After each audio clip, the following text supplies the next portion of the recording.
أعوذ بالله السميع العليم من الشيطان الرجيم. بسم الله الرحمن الرحيم.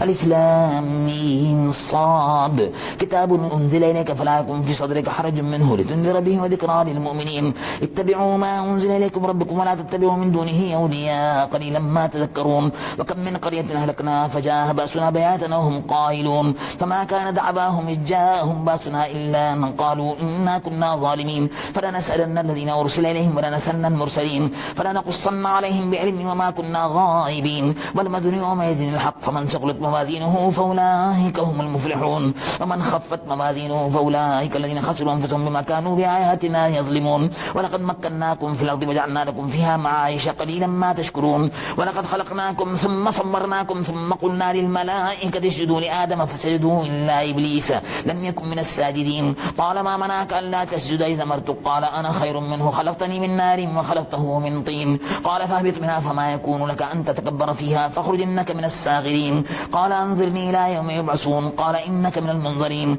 قال فبما أغويتني لأقعدن لهم صراطك المستقيم ثم لآتينهم من بين أيديهم ومن خلفهم وعن أيمانهم وعن شمائلهم ولا تجد أكثرهم شاكرين. قال اخرج منها مذءوما مدحورا لمن تبعك منهم لأملأن جهنم منكم أجمعين. ويا آدم اسكن أنت وزوجك الجنة فكلا من حيث شئتما ولا تقربا هذه الشجرة فتكونا من الظالمين. فوسوس لهما الشيطان ليبدي لهما ما وري عنهما من سواتهما وقال ما نهاكما ربكما عن هذه الشجرة إلا أن تكونا ملكين أو تكونا من الخالدين. وقاسمهما إني لكما لمن الناصحين فدلاهما بغرور فلما ذاقا الشجرة بدت لهما سوآتهما وطفقا يخصفان عليهما من ورق الجنة وناداهما ربهما ألم أنهكما أن تلكما الشجرة ما قل لكما إن الشيطان لكما عدو مبين. قالا ربنا ظلمنا أنفسنا وإن لم تغفر لنا وترحمنا لنكونن من الخاسرين. قال اهبطوا بعضكم لبعض عدو ولكم في الأرض مستقر ومتاع إلى حين. قال فيها تحيون وفيها تموتون ومنها تخرجون. يا بني آدم قد أنزلنا عليكم لباسا يواري سوآتكم وريشا ولباس التقوى ذلك خير ذلك من آيات الله لعلهم يذكرون. يا بني آدم لا يفتننكم الشيطان كما أخرج أبويكم من الجنة ينزع عنهما لباسهما ليريهما سوآتهما إنه يراكم هو وقبيله من حيث لا ترونهم إنا جعلنا الشياطين أولياء للذين لا يؤمنون. فإذا فعلوا فاحشة قالوا وجدنا عليها آباءنا والله أمرنا بها قل إن الله لا يأمر بالفحشاء تقولون على الله ما لا تعلمون. قل أمر ربي بالقسط وأقيموا وجوهكم لكل مسجد وادعوه مخلصين له الدين كما بداكم تعودون فريقا هدى وفريقا حق عليهم الضلالة إنهم اتخذوا الشياطين أولياء من دون الله ويحسبون أنهم مهتدون. يا بني آدم خذوا زينتكم عند كل مسجد وكلوا واشربوا ولا تسرفوا إنه لا يحب المسرفين.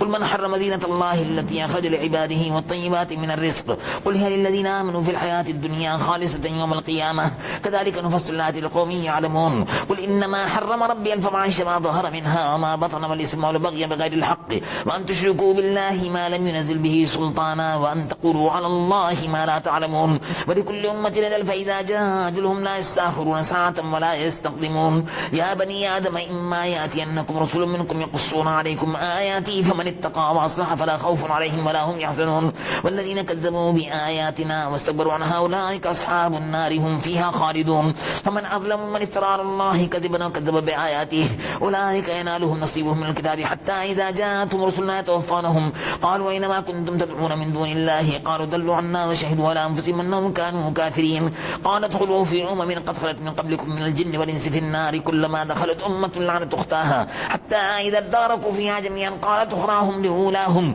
ربنا هؤلاء يضلونا فاتهم عذابا ضعفا من النار قال لكل ضعف ولكن لا تعلمون. وقالت أولاهم لأخراهم فما كان لكم علينا من فضل فذوقوا العذاب بما كنتم تكسبون. إن الذين كذبوا بآياتنا واستكبروا عنها لا تفتح لهم أبواب السماء ولا يدخلون الجنة حتى يلج الجمل في سم الخياط وكذلك نجزي المجرمين. لهم من جهنم مهاد ومن فوقهم غواش وكذلك نجزي الظالمين. والذين آمنوا وعملوا الصالحات لا نكلف نفسا إلا وسعها أولئك أصحاب الجنة هم فيها خالدون. ونزعنا ما في صدورهم من غل تجري من تحتهم الأنهار وقالوا الحمد لله الذي هدانا لهذا وما كنا لنهتدي لولا أن هدانا الله لقد جاءت رسل ربنا بالحق ونودوا أن تلكم الجنة أورثتموها بما كنتم تعملون. ونادى أصحاب الجنة أصحاب النار أن قد وجدنا ما وعدنا ربنا حقا فهل وجدتم ما وعد ربكم حقا قالوا نعم فأذن مؤذن بينهم اللعنة الله على الظالمين الذين يصدون عن سبيل الله يبغونها عوجا وهم بالآخرة كافرون وبينهما حجاب وعلى الأعراف رجال يعرفون كلا بسيماهم ونادوا أصحاب الجنة أن سلام عليكم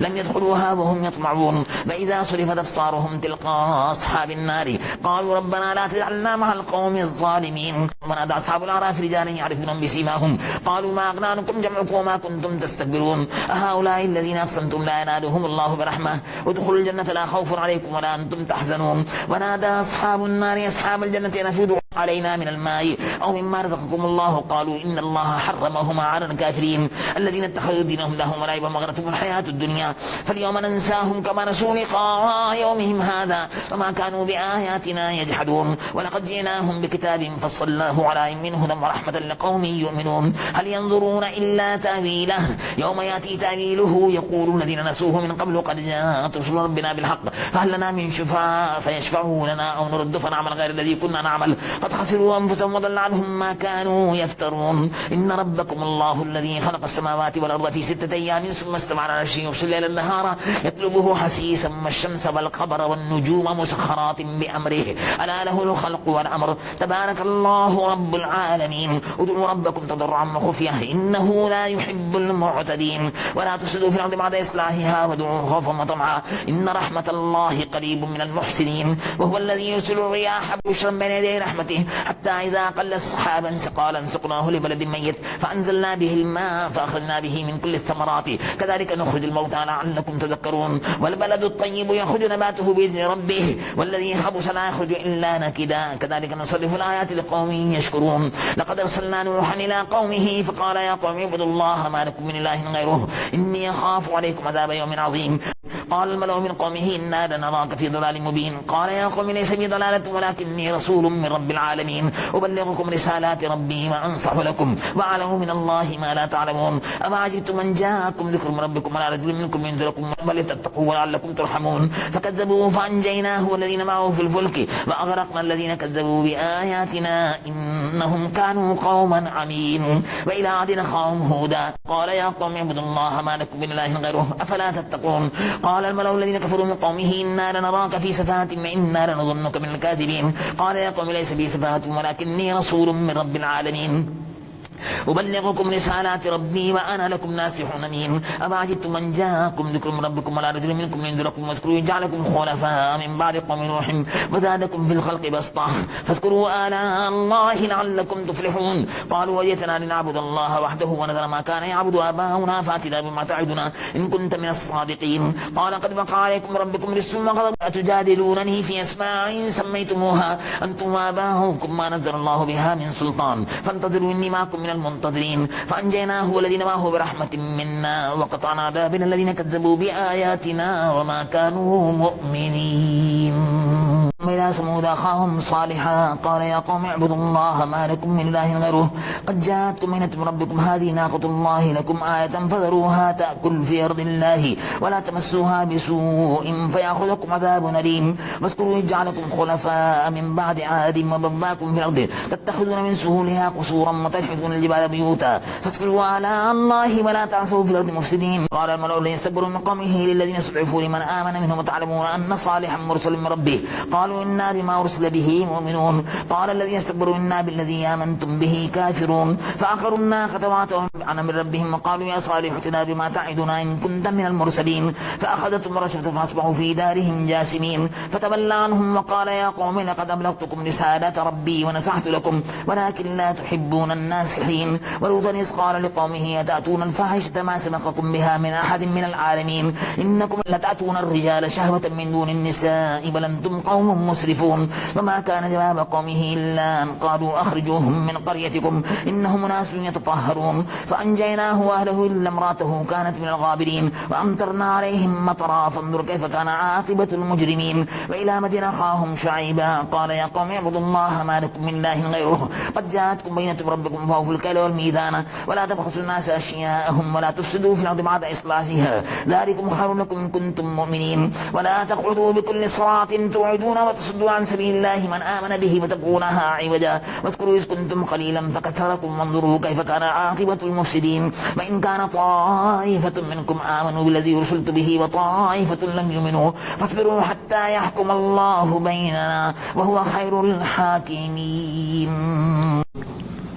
قال الملأ الذين استكبروا من قومه لنخرجنك يا شعيب والذين آمنوا معك من قريتنا أو لتعودن في ملتنا قال أولو كنا كارهين قد افترينا على الله كذبا إن عدنا في ملتكم بعد إذ نجانا الله منها وما يكون لنا أن نعود فيها إلا أن يشاء الله ربنا وسع ربنا كل شيء علما على الله توكلنا ربنا افتح بيننا وبين قومنا بالحق وأنت خير الفاتحين. وقال الملأ الذين كفروا من قومه لئن اتبعتم شعيبا إنكم إذا لخاسرون فأخذتهم الرجفة فأصبحوا في دارهم جاثمين. الذين كذبوا شعيبا كأن لم يغنوا فيها الذين كذبوا شعيبا كانوا هم الخاسرين فتولى عنهم وقال يا قوم لقد أبلغتكم رسالات ربي ونصحت لكم فكيف آسى على قوم كافرين. وما أرسلنا في قرية من نبي إلا أخذنا أهلها بالبأساء والضراء لعلهم يضرعون ثم بدلنا مكان السيئة الحسنة حتى عفوا وقالوا قد مس آباءنا الضراء والسراء فأخذناهم بغتة وهم لا يشعرون.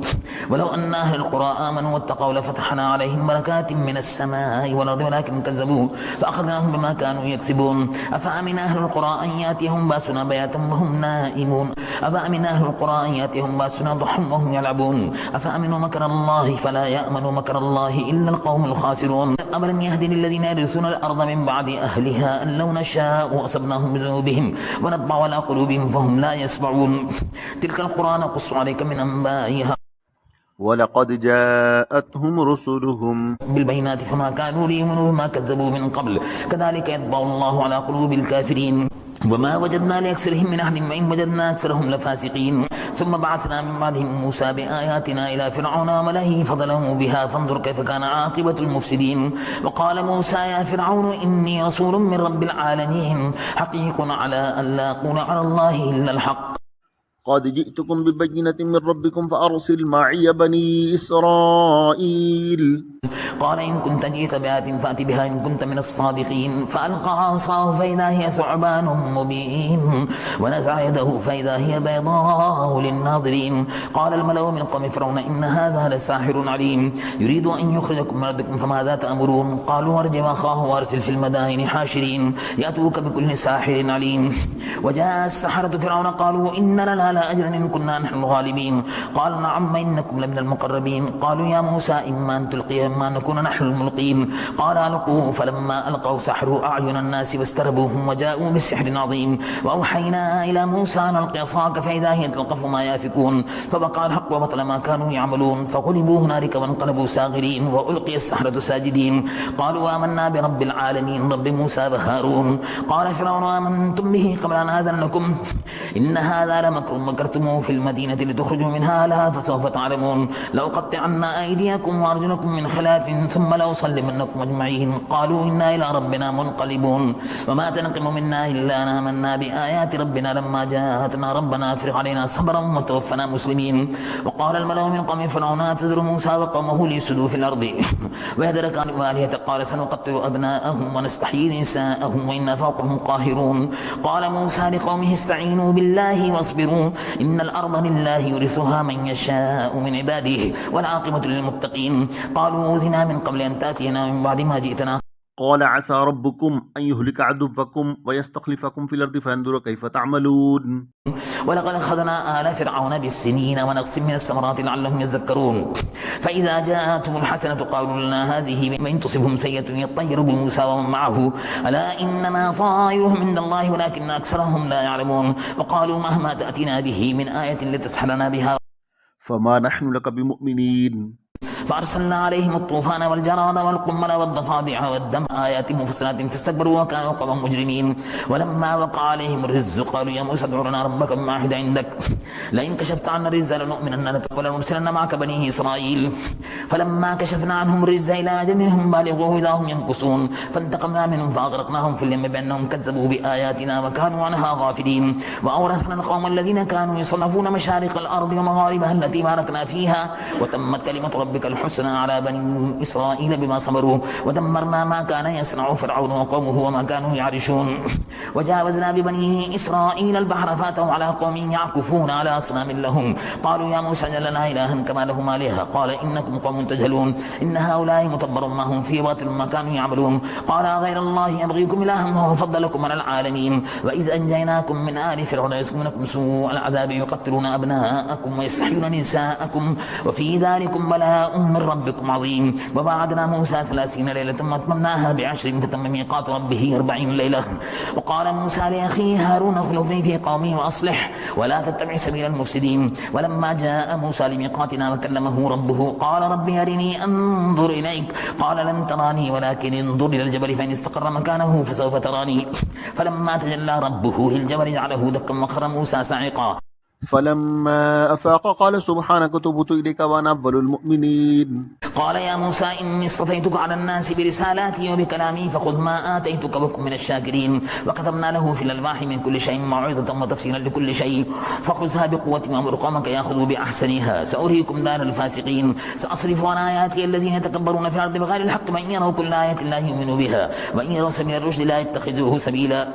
وإن يروا سبيل الغي يتخذوه سبيلا ذلك بأنهم كذبوا بآياتنا وكانوا عنها غافلين والذين كذبوا بآياتنا ولقاء الآخرة حبطت أعمالهم هل يجزون إلا ما كانوا يعملون واتخذ قوم موسى من بعده من حليهم عجلا جسدا له خوار ألم يروا أنه لا يكلمهم ولا يهديهم سبيلا اتخذوه وكانوا ظالمين ولما سقط في أيديهم ورأوا أنهم قد ضلوا قالوا لئن لم يرحمنا ربنا ويغفر لنا لنكونن من الخاسرين ولما رجع موسى إلى قومه غضبان آسفا قال بئس ما خلفتموني من بعدي أعجلتم أمر ربكم وألقى الألواح وأخذ برأس أخيه يجره إليه قال ابن أم إن القوم صرفوني وكادوا يقتلونني فلا تشمت بي الأعداء ولا تجعلني مع القوم الظالمين قال رب اغفر لي ولأخي وأدخلنا في رحمتك وأنت أرحم الراحمين إن الذين اتخذوا العجل سينالهم غضب من ربهم وذلة في الحياة الدنيا وكذلك نجزي المفترين والذين عملوا السيئات ثم تابوا من بعدها وآمنوا إن ربك من بعدها لغفور رحيم ولما سكت عن موسى الغضب أخذ الألواح وفي نسختها هدى ورحمة للذين هم لربهم يرهبون واختار موسى قومه 70 رجلا لميقاتنا فلما أخذتهم الرجفة قال رب لو شئت أهلكتهم من قبل وإياي تهلكنا بما فعل السفهاء منا إن هي إلا فتنتك تضل بها من تشاء وتهدي من تشاء أنت ولينا فاغفر لنا وارحمنا وأنت خير الغافرين واكتب لنا في هذه الدنيا حسنة وفي الآخرة إنا هدنا إليك قال عذابي يصيب به من شاء ورحمتي وسعت كل شيء فسأكتبها للذين يتقون ويؤتون الزكاة والذين هم بآياتنا يؤمنون الذين يتبعون الرسول النبي الأمي الذي يجدونه مكتوبا عندهم في التوراة والإنجيل يأمرهم بالمعروف وينهاهم عن المنكر ويحل لهم الطيبات ويحرم عليهم الخبائث ويضع عنهم إصرهم والأغلال التي كانت عليهم فالذين آمنوا به وعزروه ونصروه واتبعوا النور الذي أنزل معه أولئك هم المفلحون قل يا أيها الناس إني رسول الله إليكم جميعا الذي له ملك السماوات والأرض لا إله إلا هو يحيي ويميت فآمنوا بالله ورسوله النبي الأمي الذي يؤمن بالله وكلماته واتبعوه لعلكم تهتدون ومن قوم موسى أمة يهدون بالحق وبه يعدلون وقطعناهم 12 أسباطا أمما وأوحينا إلى موسى إذ استسقاه قومه أن اضرب بعصاك الحجر ثم جست من 12 عينا قد علم كل أناس مشربهم وظللنا عليهم الغمام وأنزلنا عليهم المن والسلوى كلوا من طيبات ما رزقناكم وما ظلمونا ولكن كانوا أنفسهم يظلمون وإذ قيل لهم اسكنوا هذه القرية وكلوا منها حيث شئتم وقولوا حتة وادخلوا الباب سجدا نغفر لكم خطيئاتكم سنزيد المحسنين فبدل الذين ظلموا منهم قولا غير الذي قيل لهم فارسلنا عليهم رجزا من السماء بما كانوا يظلمون واسألهم عن القرية التي كانت حاضرة البحر إذ يعدون في السبت تأتيهم حيتانهم يوم سبتهم شرعا ويوم لا يسبتون لا تأتيهم كذلك نبلوهم بما كانوا يفسقون وإذ قالت أمة منهم لما تعظون قوما الله مهلكهم أو معذبهم عذابا شديدا قالوا معذرة إلى ربكم ولعلهم يتقون فلما نسوا ما ذكروا به أنجينا الذين ينهون عن السوء السوء وأخذنا الذين ظلموا بعذاب بئيس بما كانوا يفسقون فلما أتوا عما نهوا عنه قلنا لهم كونوا قردة خاسئين وإستعزى ربك ليبعثن عليهم إلى يوم القيامة من يسومهم سوء العذاب إن ربك لسريع العقاب وإنه لغفور رحيم وقطعناهم في الأرض وما منهم الصالحون ومنهم دون ذلك وبلوناهم بالحسنات والسيئات لعلهم يرجعون فخلف من بعدهم خلف ورثوا الكتاب يأخذون عرض هذا الأدنى ويقولون سيغفر لنا من يأتي مرض مثله يأخذوها لم يؤخذ عليهم ميثاق الكتاب أن لا يقولوا على الله إلا الحق ودرسوا ما فيه والدار الآخرة خير للذين اتقون فلا تعقلون والذين يمسكون من الكتاب وأقاموا الصلاة إنا لا نضيع أجر المصلحين وإذا نتقل الجبل فوقهم كأنه ظلة وظنوا أنه واقع بهم خذوا ما آتيناكم بقوة واذكروا ما فيه لعلكم تتقون وإذا أخذ ربك من بني آدم من ظهورهم ذريتهم وأشهدهم على أنفسهم ألست بربكم قالوا بلى شهدنا أن تقولوا يوم القيامة إنا كنا عن هذا غافلين أو تقولوا إنما أشرك آباؤنا من قبل وكنا ذرية من بعدهم أفتهلكنا بما فعل المبطلون وكذلك نفصل الآيات ولعلهم يرجعون واتل عليهم نبأ الذي آتيناه آياتنا فانسلخ منها فأتبعه الشيطان وكان من الغاوين ولو شئنا لرفعناه بها ولكنه أخلد إلى الأرض واتبع هواه فمثله كمثل الكلب إن تحمل عليه يلهث أو تتركه يلهث ذلك مثل القوم الذين كذبوا بآياتنا فاقصص القصص لعلهم يتفكرون ساء مثلا للقوم الذين كذبوا بآياتنا وأنفسهم كانوا يظلمون من يهد الله فهو المهتدي ومن يضلل فأولئك هم الخاسرون ولقد ذرأنا لجهنم كثيرا من الجن والإنس لهم قلوب لا يفقهون بها ولهم أعين لا يبصرون بها ولهم آذان لا يسمعون بها أولئك كالأنعام بل هم أضل أولئك هم الغافلون ولله الأسماء الحسنى فادعوه بها وذروا الذين يلحدون في أسمائه سيجزون ما كانوا يعملون وممن خلقنا أمة يهدون بالحق وبه يعدلون والذين كذبوا بآياتنا سنستدرجهم من حيث لا يعلمون وأملي لهم إن كيدي متين أولم يتفكروا ما بصاحبهم من جنة إن هو إلا نذير مبين أولم ينظروا في ملكوت السماوات والأرض ما خلق الله من شيء وأن عسى أن يكون قد اقترب أجلهم فبأي حديث بعده يؤمنون من يضلل الله فلا هادي له ويذرهم في طغيانهم يعمهون يسألونك عن الساعة أيان مرساها قل إنما علمها عند ربي لا يجليها لوقتها إلا هو فقلت في السماوات والأرض لا تأتيكم إلا بغتة يسألونك كأنك حفي عنها قل إنما علمها عند الله ولكن أكثر الناس لا يعلمون قل لا أملك لنفسي نفعا ولا ضرا إلا ما شاء الله ولو كنت أعلم الغيب لاستكثرت من الخير وما مسني السوء إن أنا إلا نذير وبشير لقوم يؤمنون هو الذي خلقكم من نفس واحدة وجعل منها زوجها ليسكن إليها فلما تغشاها حملت حملا خفيفا فمرت به فلما أثقلت دعوا الله ربهما لئن آتيتنا صالحا لنكونن من الشاكرين فلما آتاهما صالحا جعلا له شركاء فيما آتاهما فتعالى الله عما يشركون أيشركون ما لا يخلق شيئا وهم يخلقون ولا يستطيعون لهم نصرا ولا أنفسهم ينصرون وإن تدعوهم إلى الهدى لا يتبعوكم سواء عليكم أدعوتموهم ومن أنتم صامتون إن الذين تدعون من دون الله عباد أمثالكم فادعوهم فليستجيبوا لكم إن كنتم صادقين ألهم أرجل يمشون بها أم لهم أيدي يبطشون بها أم لهم أعين يبصرون بها أم لهم آذان يسمعون بها قل ادعوا شركاءكم ثم كيدوني فلا تنظرون إن ولي الله الذي نزل الكتاب وهو يتولى الصالحين والذين تدعون من دونه لا يستطيعون نصركم ولا أنفسهم ينصرون وإن تدعوهم إلى الهدى لا يسمعون وتراهم ينظرون إليك وهم لا يبصرون خذ العفو وأمر بالعرف وأعرض عن الجاهلين فإما ينزغنك من الشيطان نزغ فاستعذ بالله إنه سميع عليم إن الذين اتقوا إذا مسهم طائف من الشيطان تذكروا فإذا هم مبصرون وإخوانهم يمدونهم في الغي ثم لا يبصرون وإذا لم تأتهم بآية قالوا لولا استمعتها قل إنما أتبع ما يوحى إلي من ربي هذا بصائر من ربكم وهدى ورحمة لقوم يؤمنون وإذا قرئ القرآن فاستمعوا له وانصتوا لعلكم ترحمون واذكر ربك في نفسك تضرعا وخيفة ودون الجهر من القول بالغدو والآصال ولا تكن من الغافلين إن الذين عند ربك لا يستكبرون عن عبادته ويسبحونه وله يسجدون آمنت بالله صدق الله العلي العظيم